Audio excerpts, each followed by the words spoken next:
आज हम आपको पढ़ाने वाले हैं यूज ऑफ हैज और हैव। इसका भी यूज बड़ा सरल है और हैज और हैव का प्रयोग भी क्या है। पहले इसका हिंदी अर्थ देखेंगे। हिंदी अर्थ क्या होता है इसका? हिंदी अर्थ हिंदी अर्थ है इसका रखना, रखता। ठीक है, रखना, या आप इसे कह सकते हैं कि रखना, या आप ये कहिएगा जैसे रखता है, रखती है। ठीक है, रखता, रखता है।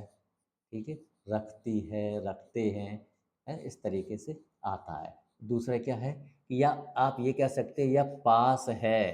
ठीक है, पास है, पास है, ये भी इसका हिंदी अर्थ होता है। ये तो यूज ऑफ हैज़ का मतलब क्या है, हैज़ का हिंदी अर्थ में क्या आता है? रखना, रखता है, रखते, रखते हैं, या पास है। ठीक है, ये आ जाता है। अब यहाँ पे क्या है कि दो हमारे यहाँ पे दिए कि हैज़ का प्रयोग दिया है और हैव का प्रयोग दिया है। तो पहले हम हैज़ का प्रयोग देखेंगे। तो हैज़ का प्रयोग में क्या करना है कि हमारा जो कर्ता, जो सब्जेक्ट है हमारा, अगर क्या है, जो वाक्य बनाने के नियम बता रहे हैं कि जो नियम है वाक्य बनाने का, वो क्या नियम है कि अगर हमारा कर्ता एक वचन है। ठीक है, कर्ता कैसा है? हमारा एक वचन है। ठीक है, एक वचन। और एक वचन कर्ता कौन कौन से होते हैं हमने आपको बताई थी। ही होता है और सी होता है और नाम होता है। ठीक है, एक वचन कर्ता में आ जाते हैं। ठीक है, तो इन सब के साथ हमें क्या लगाना है? हैज़ लगाना है। बस कुछ नहीं करना आपको, हैज़ लगाना है। और हैज़ लगाने के बाद उस चीज़ का नाम लिखना है जो हमारे पास है या हम रखते हैं यहाँ पे। ठीक है, उस वस्तु का नाम रख देना है यहाँ पे।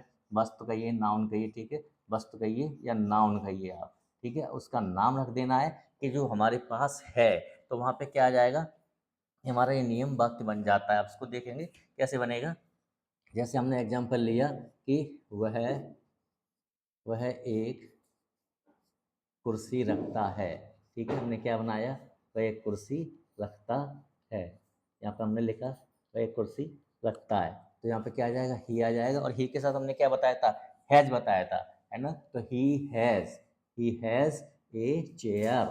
ठीक है, ही हैज ए चेयर। हमने कहा कि वह एक मेज रखता है, मेज रखती है, मेज रखती है, इसको रख लीजिएगा। मेज रखती है तो क्या आ जाएगा कि सी, क्योंकि फीमेल है, मेल के लिए ही आता है, फीमेल के लिए सी आता है। तो सी हैज़ ए चेयर, तो सी हैज़ ए टेबल। मेज है ना, तो टेबल आ जाएगा। ठीक है, मेज के लिए टेबल आ जाएगा। तो यहाँ पे हैज़ का जो प्रयोग हुआ, उसके हैज़ में क्या है, अगर एक वचन करता है हमारा तो ही सी और नाम के साथ हैज़ लगा देते हैं, और वस्तु हो या ना हो उसको रख देते हैं। ये हमारा बन जाता है। कपड़ा कहाँ साफ करने। उसके बाद हम आपको बताएंगे हैव का प्रयोग। हैव का प्रयोग में क्या होता है कि हैव का भी प्रयोग बड़ा सरल है। ऐसे इसी में हैज और हैव का दोनों का मीन्स होता है रखना, रखने से मतलब होता है इसमें। जैसे इसको यहाँ पे आप हैव का प्रयोग देखेंगे। ठीक है, तो यहाँ पे हैव के प्रयोग में क्या है कि ये तो समझ में आ गया ना। तो यहाँ पे देखिएगा, अब हैव का प्रयोग है।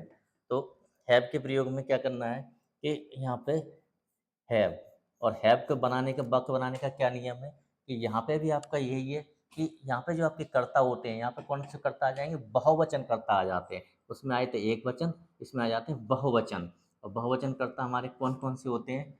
बहुवचन कर्ता में हमारे होता है यू, दे, बी और आई। ठीक है, यह आई, बी, यू, दे भी कह सकते हैं। तो इनके साथ क्या करना है कि हमें हैव लगाना है।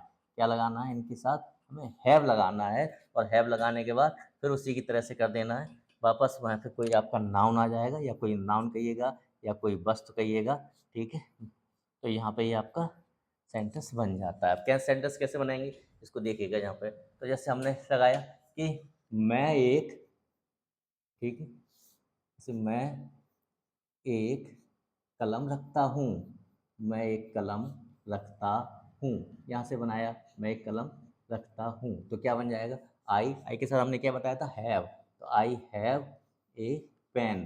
ठीक है, या मैंने कहा कि मैं तुम्हारे पास, पास के पास बना लीजिए, तो फिर आप कहेंगे कि हमें पास का तो मीन समझ में नहीं आया। तो तुम्हारे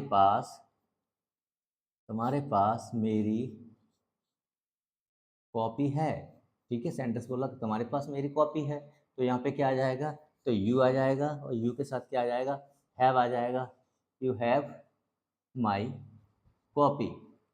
ठीक है, तो इस तरीके से क्या है कि यहाँ पे हैज़ और हैव का प्रयोग होता है। हैज़ और हैव के प्रयोग में एक बार से फिर से सुन लीजिएगा कि हैज़ में क्या होता है, रखता, रखते, रखते हैं, पास होता है, ये मीन्स होता है। नियम में हैज़ के साथ एक वचन में आ जाता है, एक वचन में ही सी नेम आता है, बहुवचन में क्या होता है, आई बी यू दे आता है, उसके बाद हैज़ और हैव उसमें लगा दीजिएगा और नाउन और वस्तु रख दीजिएगा, आपका सेंटेंस कभी गलत नहीं होगा।